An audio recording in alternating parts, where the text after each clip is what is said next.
Next thing we can talk about is Dearly Departed. Oh man. Yeah. That's a conversation. How long is that song now? Like 12 and a half minutes? Officially, yeah. Wait, Well, no, the recorded version is a lot The shorter. recorded version is like 7-8 minutes. Yeah. All right, so we're gonna 7:29 or something. We're gonna talk music. 7:12 or God, our songs 7:29. are so long. Alhamdulillah. Alhamdulillah. What are you talking about? I mean, I don't know how we could fit a 2-minute song. Like I tried. It just didn't work. It just didn't work. I'd like to do a 1-minute song. Do you know how long Old Town Road is? It's like 2 minutes and 12 seconds or something. And I think that's the remixed version with Billy Ray Cyrus. Oh yeah, I think the original's like 1:59 or something. Yeah. Yo, I'm like, how do they fit that? How do they do that? Huh.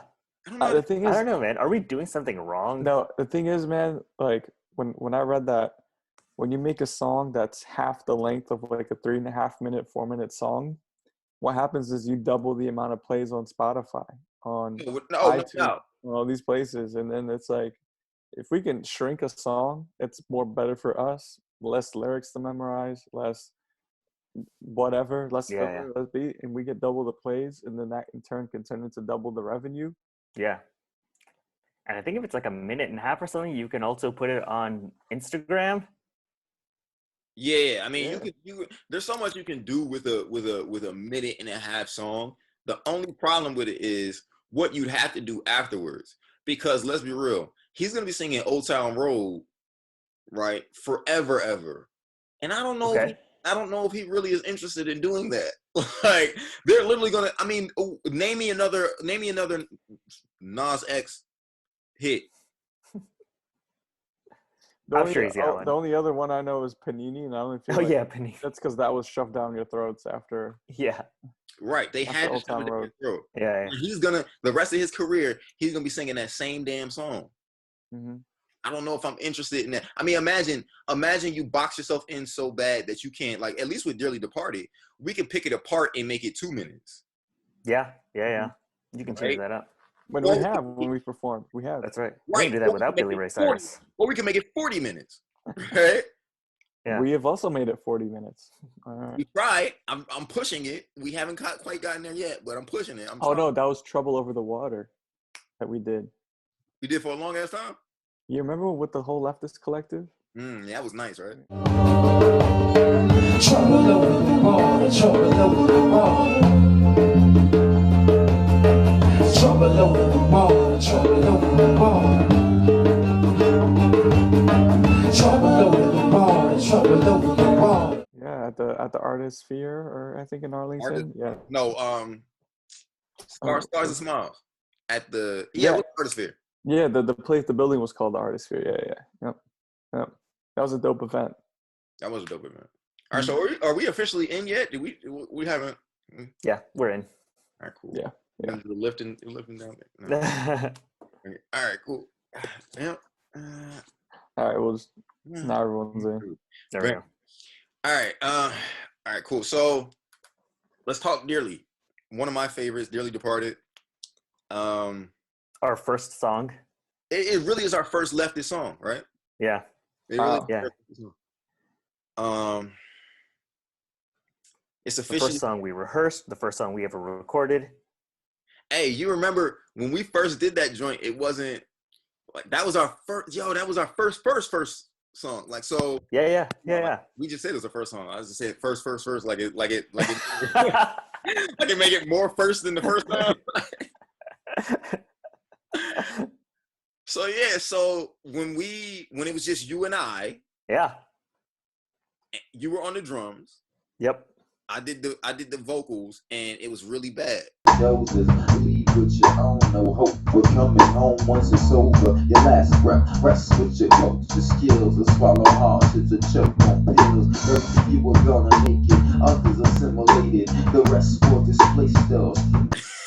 Oh yeah. You want to talk about songs that have undergone transformation? That song has undergone. You know what though? I'll argue that I think that's a song that when we first made, like actually like wrote out, mapped out, and started playing, it, at least the recorded version, has kind of it's stuck true to almost like the original kind of feeling. Whereas say if you take like How to Speak, that's undergone so many revisions and so many changes. But Dearly Departed I think is pretty similar to the first recording of it. I don't know if you guys have you listened to the absolute first recording of Dearly Departed? I don't think I have. And we're gonna play it on here.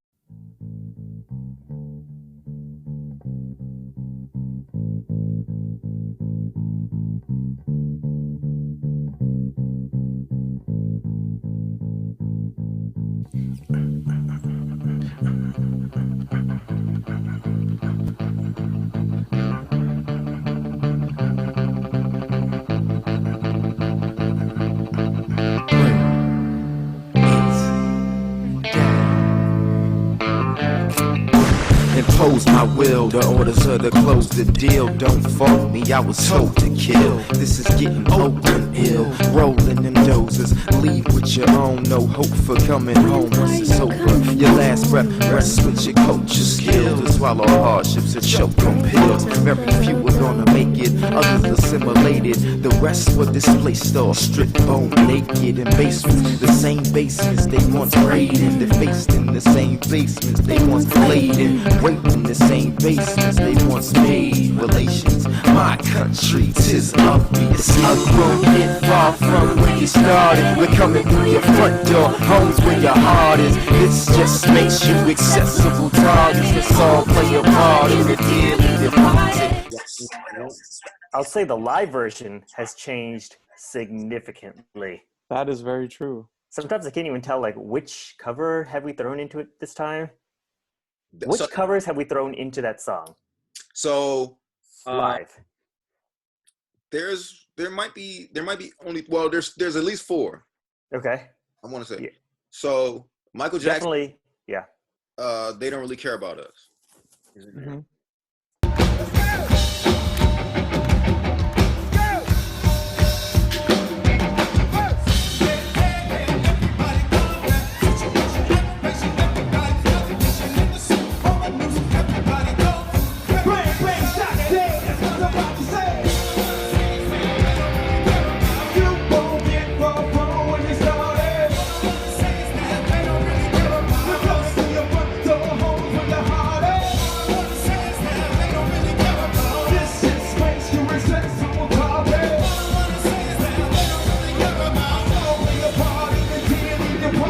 Kanye West, Heartless is in there. Heartless. Yeah, we did that.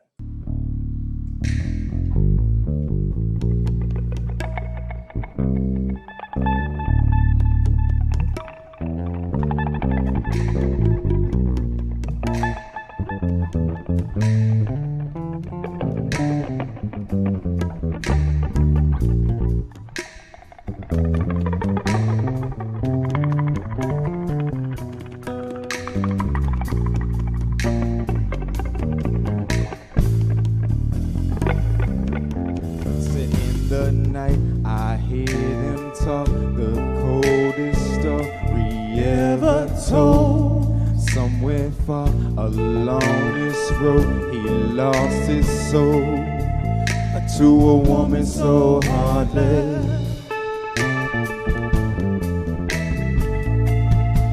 How could you be so heartless?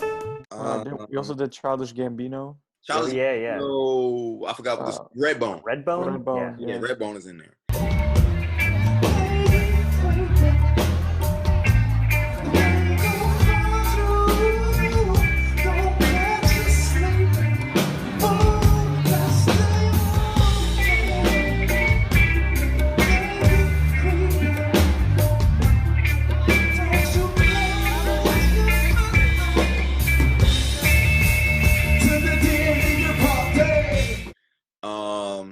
And then I would say the 4th would be the little is it ESPN at the end? Yeah, but that's like, that was just like a kind of fun break in there. I don't know if that's like a real cover. If you want to include it, we can include it.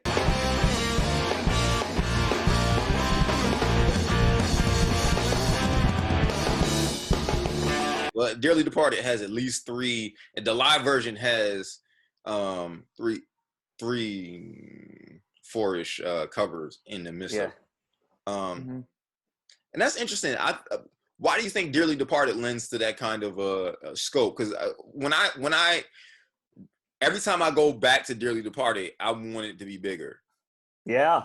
Like, I'm trying to get a 20-minute performance out of one song.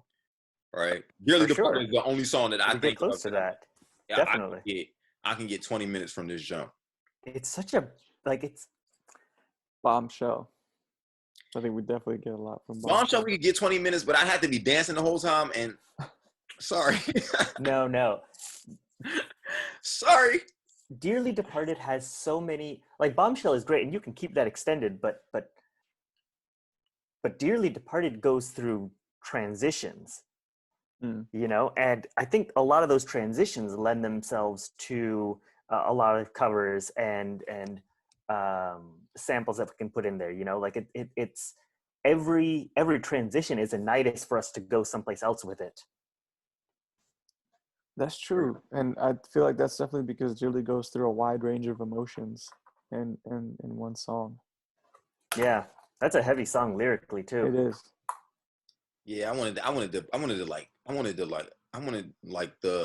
I wanted Interstellar. Like, you ever seen the movie Interstellar? Of course, yeah. That's what I wanted when I wrote Dearly Departed. I was like, I need something that's really dense that like just so no one understands when they're watching or listening to it. Right. It's like God, like I have to sit with this like 50 times. Yeah. Really like unpack it and like let all that steam out kind of thing. It's true. Yeah, and live, man, that song is probably my favorite to play live. Really? Yeah. I mean, I have like favorite songs. How to Speak is like my favorite overall song, but to play, Dearly Departed, definitely. I have the most fun playing that song. Even though I feel like we haven't played that in a while. Yeah, we've been performing recently, but it's interesting that it's still up there for you. It's definitely a good one because whenever it comes on, I do get a sense of heaviness. Yeah. A sense of like you always speak about, like that grit, that grind, that heaviness, that density in one song. And it always feels like the bad boy of leftist songs to me. That's exactly what it is. Yeah. You know, it's that like is the bad boy of songs. It's like that dog doesn't come out to play often, but when it does, it's menacing. I like that. That is a good way to put it. Yeah. I would say too that Dearly Departed is the one that I experiment the most with live. Yeah. Like I've done Dearly Departed and said, okay, I'm just gonna stand in front of this microphone for the whole 10 minutes. I ain't gonna move. I'm just gonna prove that I could do it, right? I just because it's there to do, right? So I'm gonna perform the entire thing right here in front of this microphone and see if it works. Right, Dearly, I don't know. It gives me the space to really like experiment with my style. Dearly is also the one that I probably messed up the most.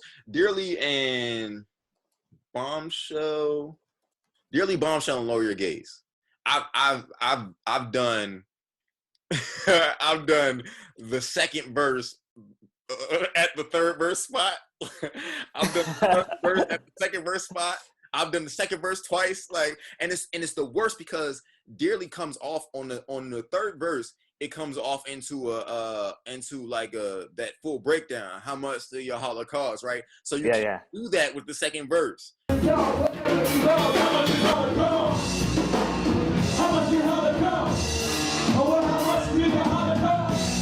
Right? Yeah. And so I'm just sitting there like on the microphone trying to act like it like went out or something.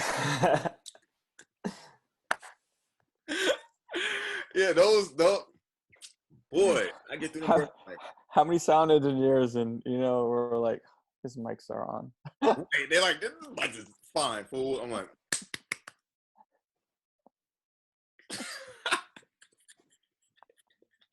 that is so funny, man. We have to do a separate episode one day of all your cheap tricks and them Jones not cheap. They work right. Time. People are like, oh my God, he is killing it up there. And I'm like, I have forgotten every single word.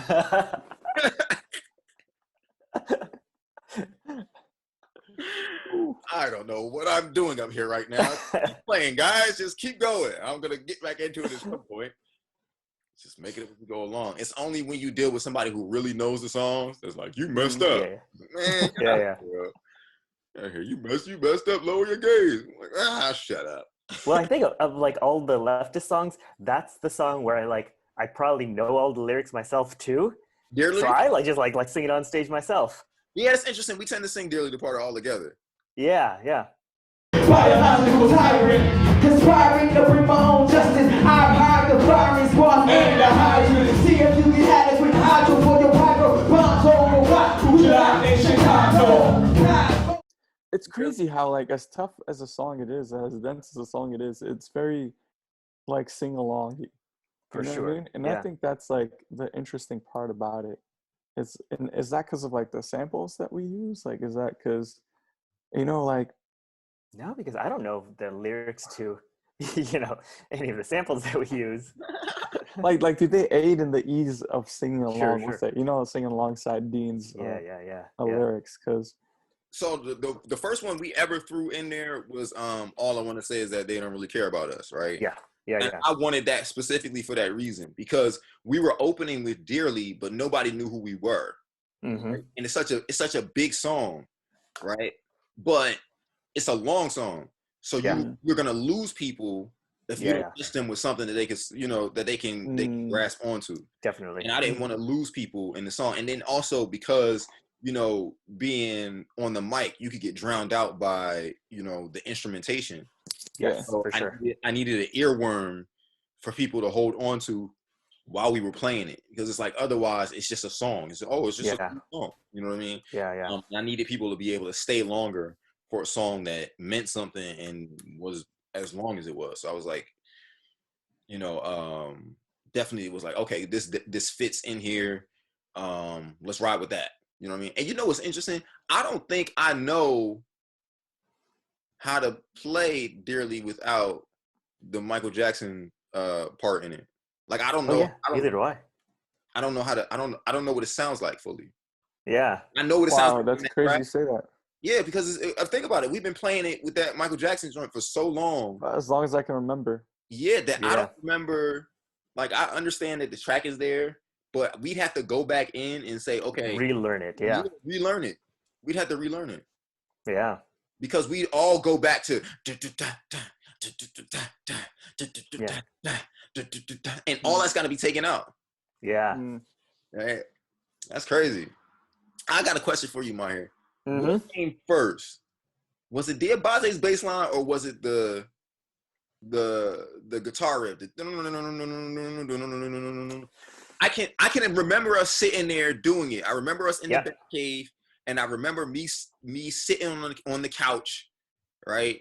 And you sitting on the arm of the couch, right? And running through that. But I can't remember if the bass line came first or the guitar came first. And it's just something that's like been irking me. I am fairly sure that it is the guitar part. No, sorry, the bass part.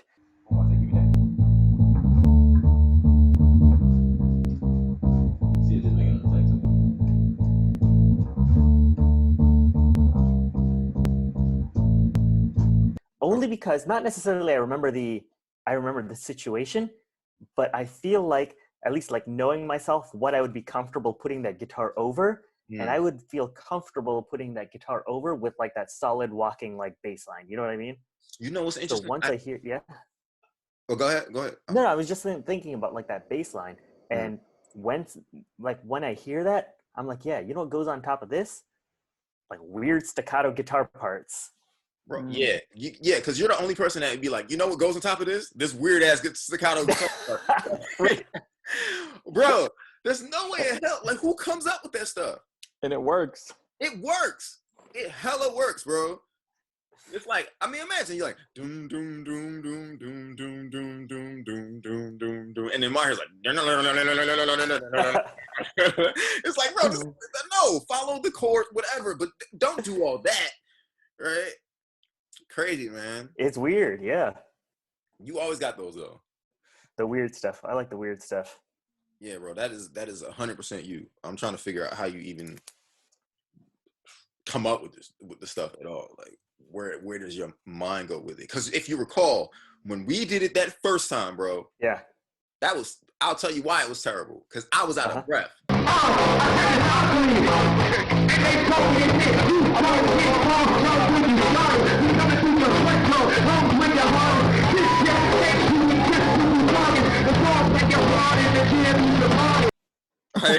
We were going so fast. We were. And pause my wheel to order to close the deal. Close the kill. I feel like that's why we overcompensated when we did our first recording. Right. Wow. Like, so we just pulled it all the way back. Like, this guy. Yeah. Right. I felt like I was dying. I'm so glad you did. I can't imagine that song at that speed. Oh man, it was terrible, bro. That's when we had no, at least for me, we had no like idea of like tempo and and dynamics and all that kind of stuff. We were just like, okay, let's just put something together. It was like, oh, Mahir, I need a hot beat. And Mahir was like, this is when he was playing on the drum. He just started playing something. It was like, oh, that fits. And then I got on stage and I realized that your stage energy versus your rehearsal rehearsal. Those aren't the same. They're different. So I got on there and Mahir starts playing. And first of all, he's playing hella fast, right? And then I'm going hella fast. And it's like, I know in the middle of like the second verse, I'm like, I'm not gonna make it. This is my first and last time. This is it, bro. We're done. I'm not gonna make it. Bottom line, you know, I'm not. But it's so interesting. It is the song that basically created Leftist. Yeah. Right. Yeah. Mahir, it's you and I performing. Bate and Ish are at that show. Yes. And that performance, they're like, "Yo, whatever y'all want to do, let's do it. Let's go rehearse. Let's go, do some stuff." And that literally is what started it's the snowball effect, of Leftist. That is crazy. I mean, that's the song that transitioned me from guitar to drums in Leftist. No, from drums to guitar. From drums to guitar, yeah. Right. That is that song. Do y'all feel like it's got to just do yet? Yeah. Okay, so let me reference it in this way, because we have a version of it on the Left Is EP, right? We have a full mastered recorded version of it on the Left Is EP, which is on every platform, every every streaming. Go check it out.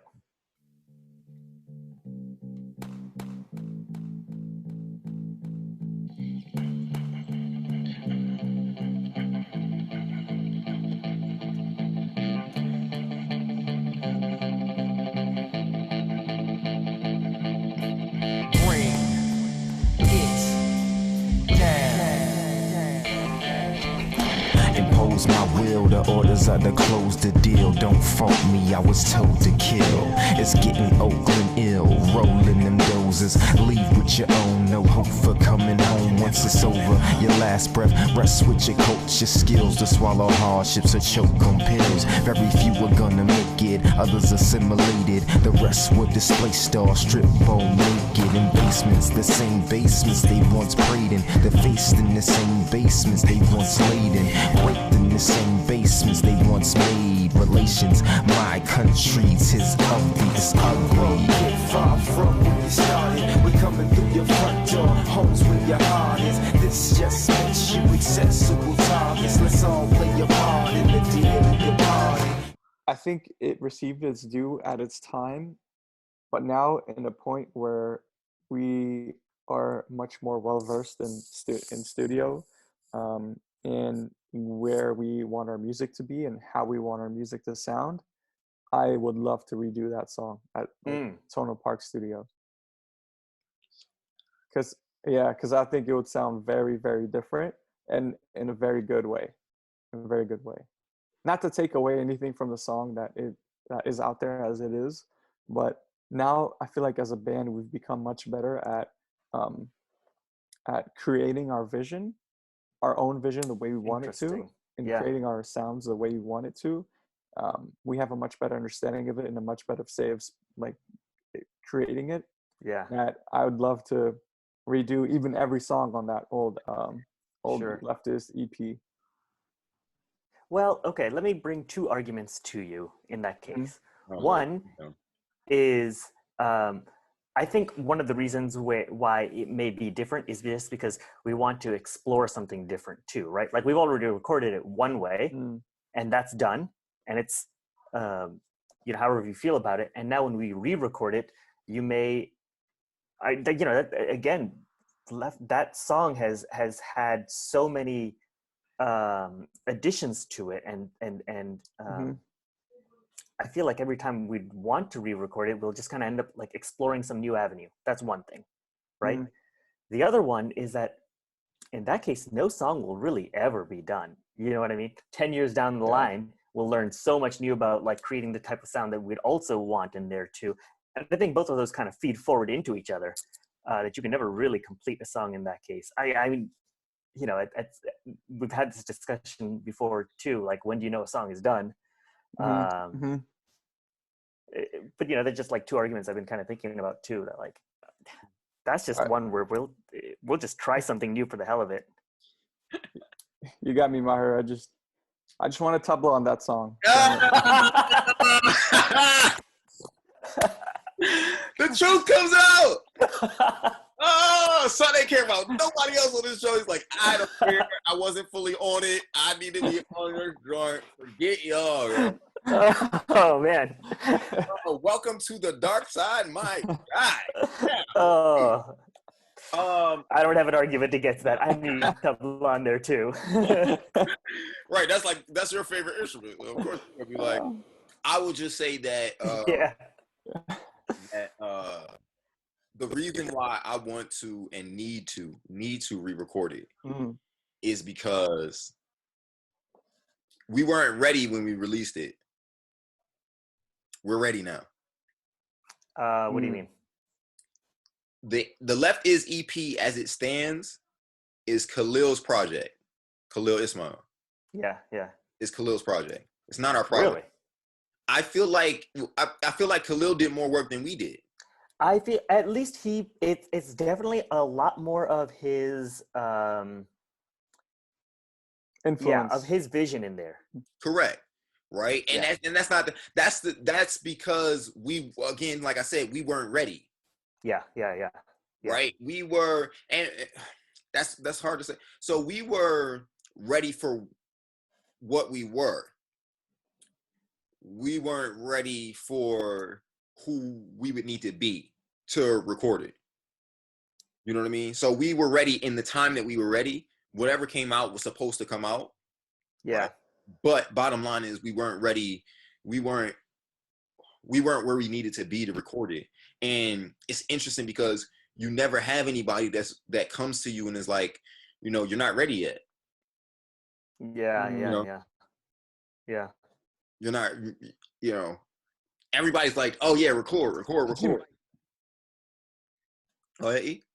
Could you imagine someone telling us like back then, like, no, I don't want to work with you because you're not ready yet? I don't know if that's inappropriate. I know, that's a great way to explore your own maturation as a band. And I think if you want to try recording something, you definitely should. Definitely shouldn't? When I was in you should. Okay. When I was in college, early college, one of the first things that I did was I opened up my own mini recording studio, right? Like my mom did a lot of video editing and stuff like that. So I had a lot of our old equipment, and I opened up a small little recording studio.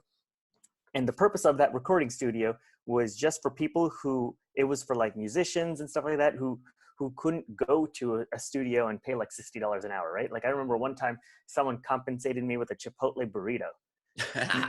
Oh, that goes back to the conversation we was having about compensation, by the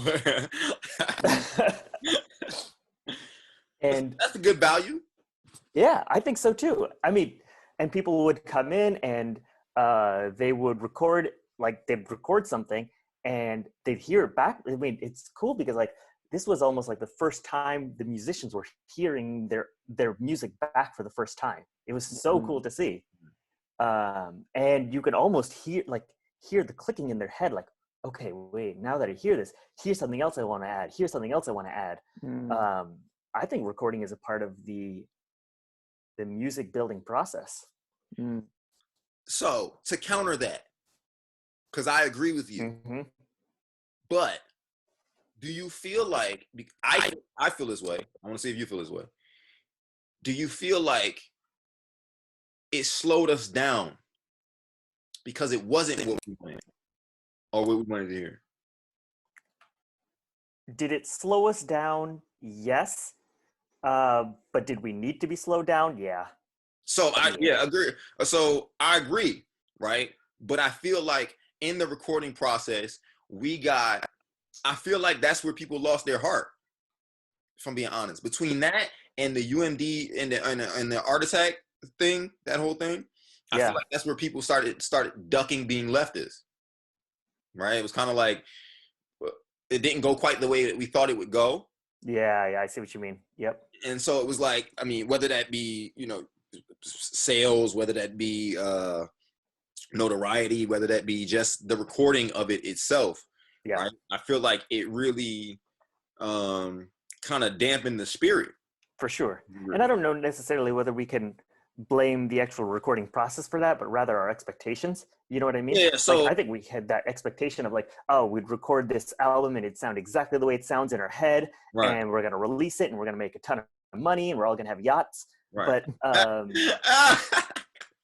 But no, I mean, to some degree, we had some sort of expectation where we were going to record something that sounds really great. We're going to release it and it's going to be a big hit. You know what I mean? But we didn't come at it with the expectation of growing from it and learning how to do the process. We needed our asses kicked. Yes, for sure. Yeah. And in a way, we kicked our own butts with that. Yeah, definitely. Yeah. Yeah, and ain't no in a way we did. Yeah, definitely. We straight up needed to be like that ego to be deflated, right? Yeah. And not even just the ego, but the expectation. Yeah, the expectation. Yeah. We had an expectation without having without having done the studying.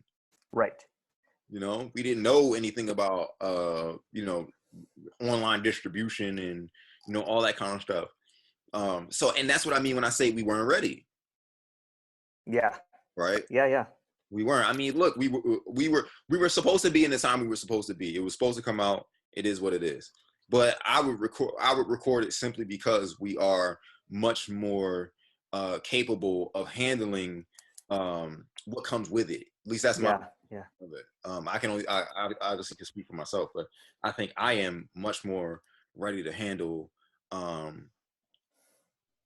what comes with it. But I just felt like we weren't, when I look back, and I'm always like, I'm looking back and I'm like, well, where did the train kind of slow down? Or when did it get derailed? Like, when did people take less interest in this? And I would say it's around that time. To be honest, that's true. There's so many lessons that we can just take from that recording process, and just kind of bringing it back to Dearly Departed. Dearly Departed, that first recording that we just listened to, that was recorded in my basement. Correct. With that studio equipment that I was just talking about. You know what I mean? Wow. Right. Exactly. And I think so for me, that's where how I learned to like record the guitar, you know? And now 10 years later, where did we record the guitar for How to Speak? That was on the same exact equipment, not in my basement anymore, but in my own home studio now. So like I got a lot of growth from recording Dearly Departed and stuff like that in our home studio. And just kind of like expand that on even more. Dean, like you started recording in my basement too. And then you went through multiple different studios. I remember when we first, we both went to multiple studios. And I remember when you started recording in Tonal Park, you said that like, this feels like home. And I don't know if you would have been able to really say that or really like have that experience without having gone through so many different studios and stuff like that too. I mean, I think yes, we definitely got slowed down by doing multiple recordings, but I don't think that growth would have been possible without doing it. I agree with that 100%. We would not have gotten here without it. Like, and so when Mahir says multiple studios, like he ain't talking about like, he's talking about like what, like 15 some odd studios. It's like everything that you can call under the sun a studio. Between the two of us, we went to a studio that was at the Masjid. I did a studio in London. We did a studio on UMD campus. We recorded at you name it. Yeah. You name it. And so when people always ask us, well, how come more stuff didn't come out, right? It really just comes down to, it just wasn't time. It wasn't that we weren't working for it. Right. It just really comes down to, it wasn't the time. Even working with at Urban Intellect, right?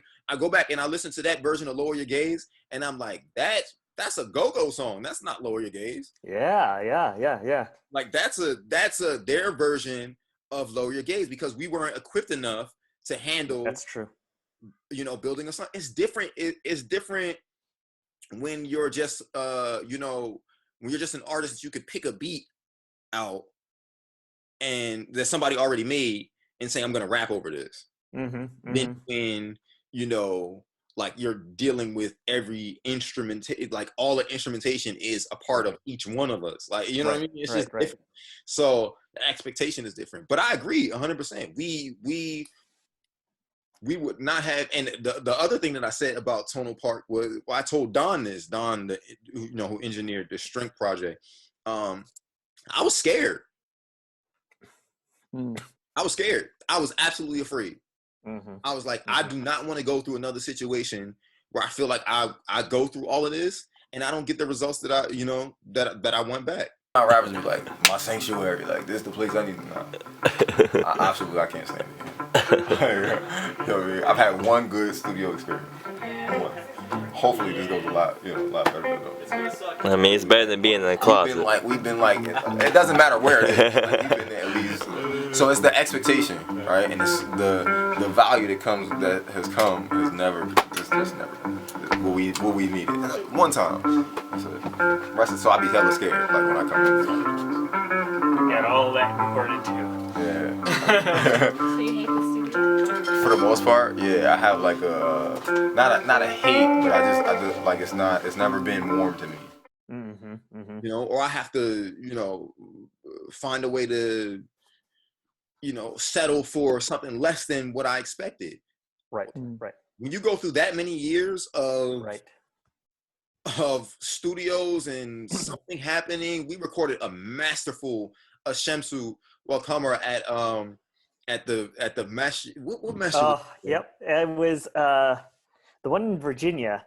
It's a Virginia mesh. Mahir and Hijra?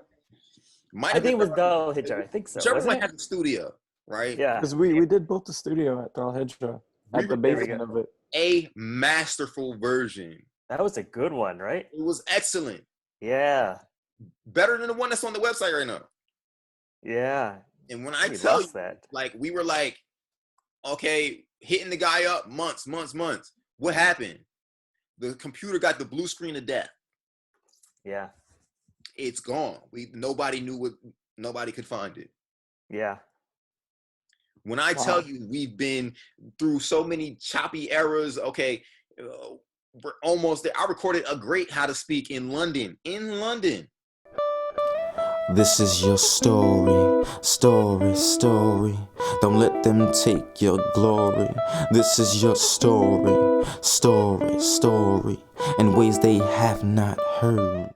Think we'd be able to do anything? We wasn't able. It just wasn't the time. Like, and but it put me in such a place to where I was so afraid to jump back into a studio, any studio, because the results, even Urban Intellect, right? Mark took that up heavily, right? Bless him for that, right?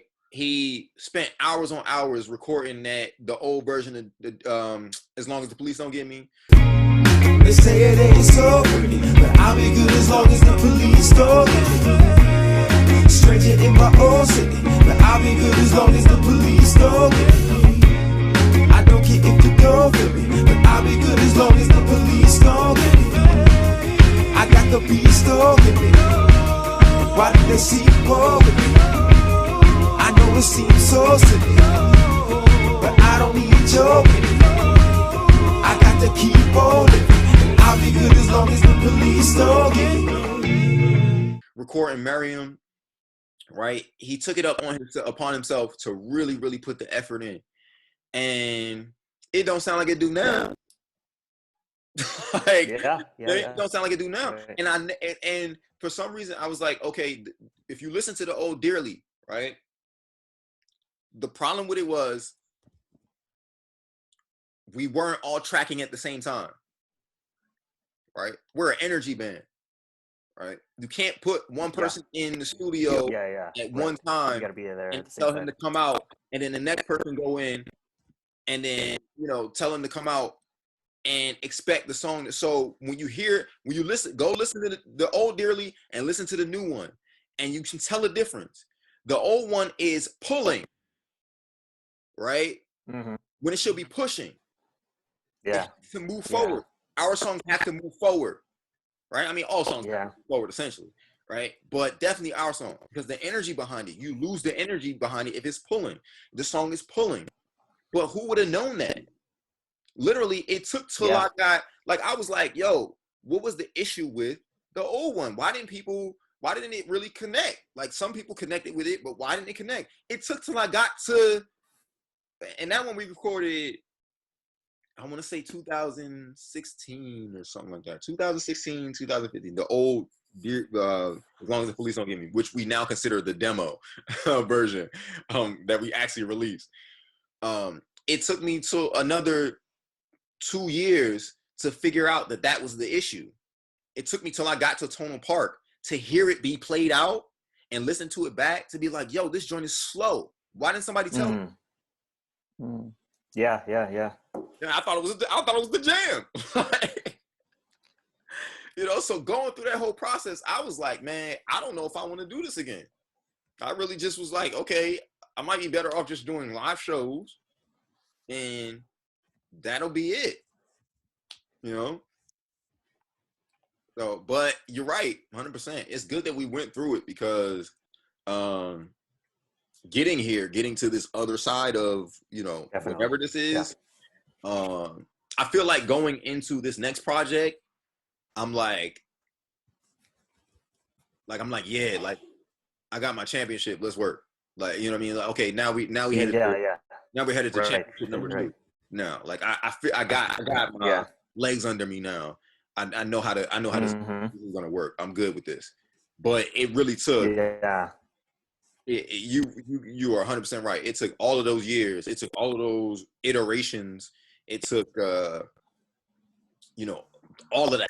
It was such a learning process. Yeah. Oh my God. A lot of heartbreak. I wonder what it's gonna be like in 10 years. When we listen to this stuff again. You sitting there and you like, trash, bro. Hopefully at that point, it'll be timeless for us.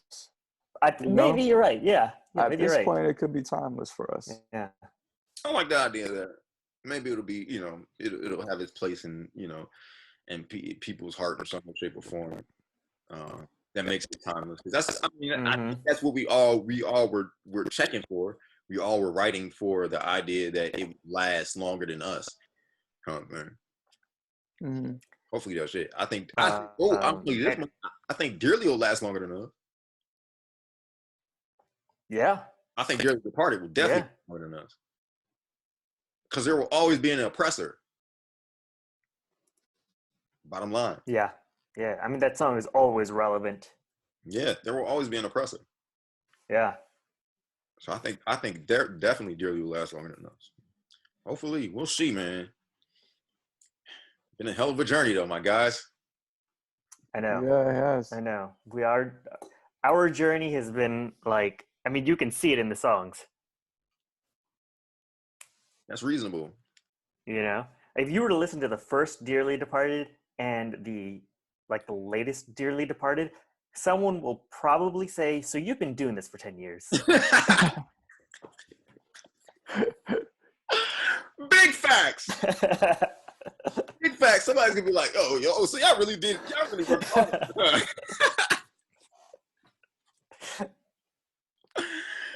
Oh man, I guess we could end on that. Yeah, that sounds good enough for me. Until the next episode. Till the next episode.